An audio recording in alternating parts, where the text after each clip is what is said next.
Hi, United fans. Stay locked in and stay connected because this one has drama written all over it. This Sunday, Manchester United head down to North London for a huge Premier League showdown against Arsenal at the Emirates Stadium, and we're diving deep into Michael Carrick's official 23-man traveling squad, what it tells us about his thinking, the tactical clues hidden inside it, and whether United can actually walk away with 3 priceless points in front of the away end. Make sure you're subscribed, make sure you're tuned in, because make no mistake, this is massive for United's season. Now let's get straight into it. Michael Carrick has named his squad, and instantly you can feel the balance he's trying to strike: experience mixed with youth, steel mixed with flair, and above all, players he trusts to fight when the pressure is on. Between the sticks, Carrick has gone with Senne Lammens as the undisputed number 1, backed up by Altay Bayindir and the ever-reliable Tom Heaton. That choice alone tells you Carrick isn't here to tinker for the sake of it.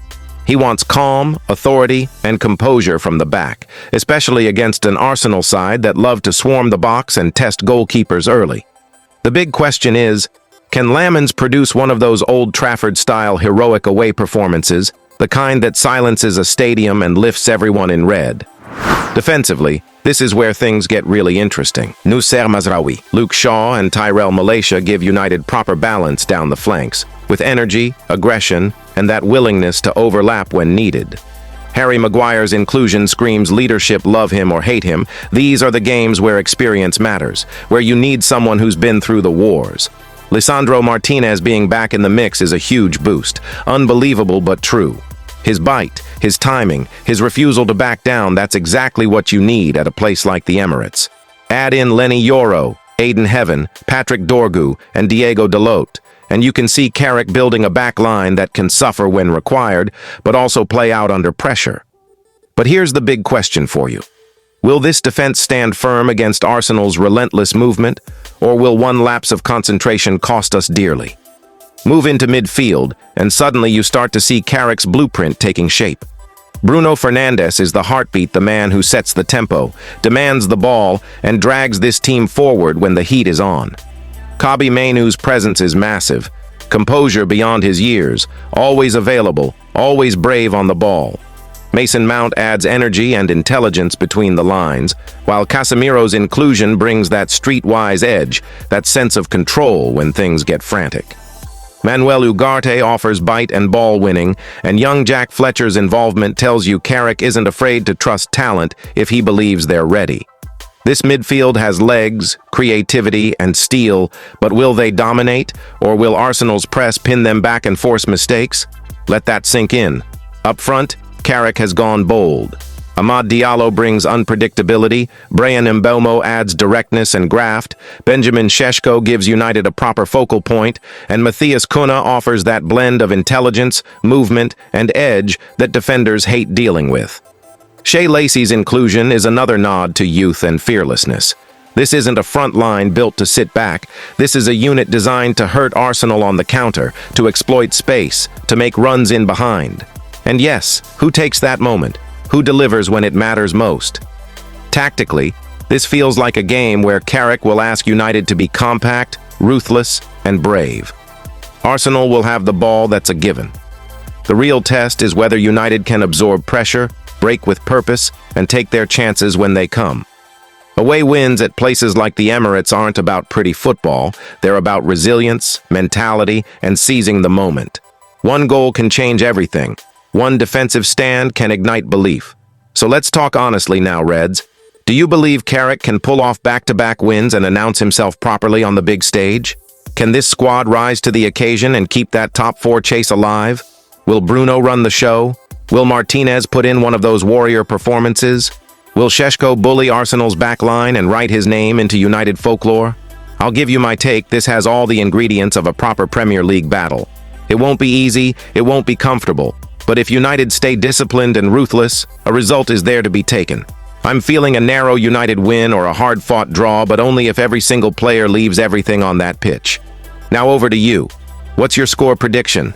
Meanwhile, Manchester United were back at the Carrington training complex today, and straight away, the mood, sharpness, and intensity told a powerful story. According to close observations from inside the training base, today's session followed the same elite-level structure as the sessions earlier in the week, beginning indoors with serious gym-based work. This wasn't just a warm-up or a light recovery session. This was about maintaining peak physical condition, sharpening muscle response, and ensuring the squad is fully prepared for the high-octane battle Arsenal will bring.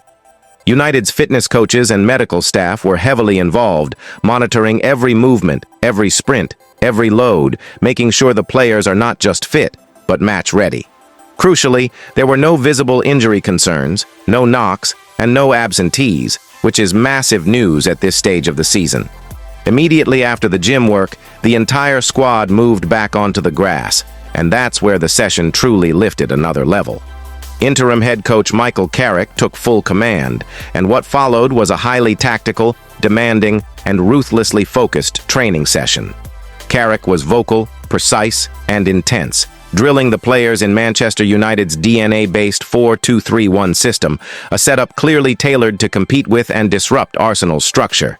The emphasis was on higher tactical drills, intelligent movement between the lines, and compact shape without the ball. Yes, you heard that right. United are preparing to go toe-to-toe tactically, not sit back and hope.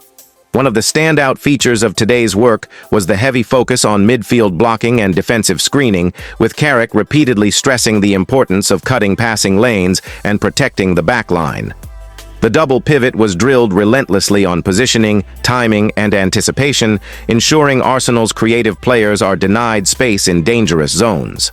From there, Carrick demanded instant forward transitions, with the ball moved quickly and decisively into attacking areas. This is all about catching Arsenal's high-capable defenders off guard, exploiting gaps, and turning defense into attack in seconds. Make no mistake, this is modern Premier League football preparation at its sharpest. Set-piece routines were also a major part of the session, both offensively and defensively.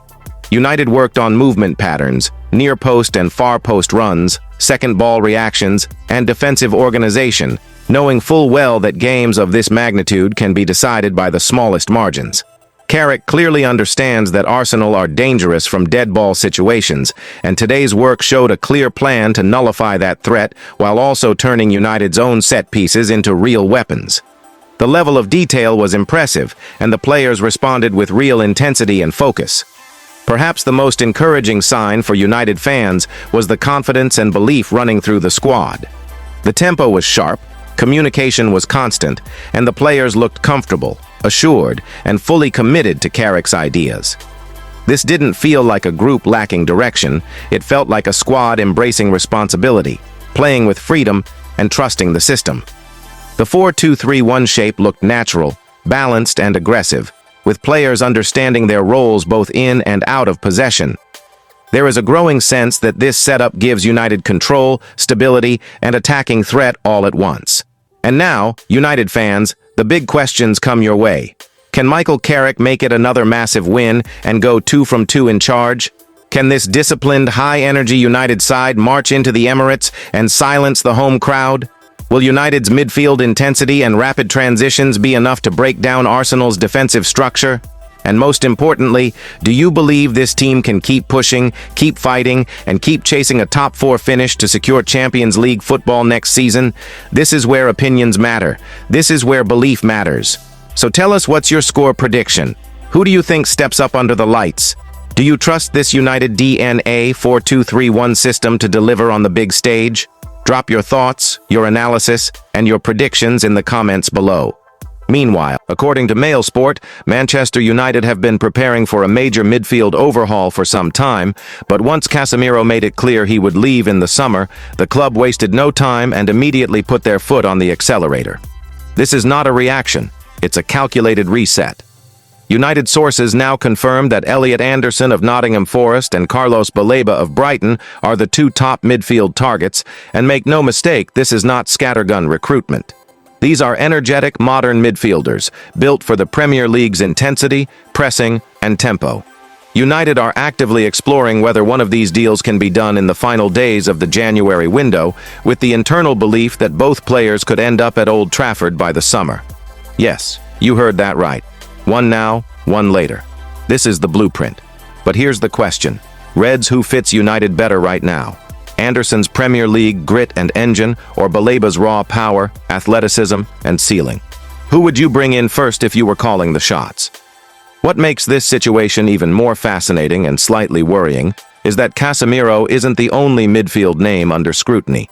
According to Mail Sport, there are now serious doubts about the long-term futures of Bruno Fernandes, Manuel Ugarte, and Toby Collier at Manchester United, with indications that all could leave at the end of the season. Unbelievable, but true. Bruno Fernandes, the captain, the heartbeat, the chance creator suddenly not untouchable? That alone tells you how deep this reset might go. If United are genuinely prepared to move on from Bruno, then this isn't just a rebuild, it's a full-scale identity shift. Ugarte, brought in to be a defensive anchor, has struggled for consistency, while Collier's pathway remains uncertain amid growing competition. So let me ask you this. United fans, are we ready to move on from leaders we've relied on for years? Or is this the ruthless decision-making elite clubs must make to move forward? Meanwhile, another name quietly gathering momentum is Wilfred Ndidi. United have now received detailed information on the terms required to land the midfielder, and he is reportedly one of 3 midfield candidates currently under serious consideration. The interesting part? United are exploring a loan deal with a £12 million buy option. That screams smart business. Ndidi brings Premier League experience, defensive steel, and tactical discipline, something United have badly lacked when games turn scrappy. He's not glamorous, but he's effective. He wins duels, breaks play, and protects the back line. In my opinion, if United can land Ndidi on those terms, it's a low-risk, high-reward move, especially during a transition period. But would you accept Ndidi as part of the rebuild, or do you want a younger, flashier profile instead? Be honest. Now let's talk about one piece of news that should excite every United fan, Kobbie Mainoo. According to Sky, Manchester United are now ready to open formal contract talks with Mainoo, and initial contact has already been made with his representatives. The club's intention is crystal clear. Mainoo is a priority. They want a new and improved deal that reflects his importance, aligns his wages with senior teammates, and cements his standing at Old Trafford. This is exactly what United should be doing. Mainoo isn't just the future, he's the present. Calm on the ball, press-resistant, tactically intelligent, and brave under pressure. In my view, building the midfield around Mainoo is non-negotiable. Tie him down, protect him, and let him grow. United fans, should Mainoo be the first name on the team sheet next season? Finally, there's uncertainty surrounding Joshua Xerxy. According to Athletic, Roma and several other clubs remain firmly in the race, with loan inquiries already submitted. Xerxy wants clarity, and a decision is expected soon. The good news is that he should be fully fit by next week after his injury, but the bigger question remains, does United truly see him as part of the long-term plan? Meanwhile, Manchester United's first-team squad were back on the grass and in the gym, fully focused, fully switched on, and fully aware of what's at stake ahead of Sunday's massive Premier League showdown against Arsenal at the Emirates Stadium. Make no mistake, this is not just another league game. This is momentum, belief, identity, and the chase for the top 4 and a Champions League spot. Don't forget to stay connected, keep supporting the channel, and make sure you never miss the next big update coming your way, because things are moving fast at this crucial stage of the season. Now let's get straight into it. The mood at Carrington this morning was intense, purposeful, and razor-sharp. According to sources close to the training ground, today's session was described as huge, massive, and non-negotiable in terms of standards. The session kicked off inside the gym, where Manchester United's fitness and conditioning staff led a series of high-level gym drills designed to maintain peak physical condition while carefully monitoring player load. Every rep mattered. Every movement was calculated. The medical team were heavily involved, conducting routine checks and ensuring everything is under control, and crucially, there were no fresh knocks or concerns reported. A massive boost at this stage of the season. That alone will put a smile on the faces of United fans, because availability now is just as important as ability. Let that sink in. From there, the session immediately shifted onto the grass, and this is where things really caught the eye. Under Michael Carrick's guidance, the players went straight into high-tempo tactical work, with a strong emphasis on 4-2-3-1 transitions, something that has become the backbone of United's current identity. The drills focused on quick vertical passes, aggressive pressing triggers, and sharp movement between the lines, proper United DNA football. The tempo was relentless, the intensity was proper Premier League level, and the players responded. You could see the confidence growing, you could feel the belief building. Yes, you heard that right, this squad is buying into the system. A significant portion of today's session was dedicated to defensive structure and backline blocking systems.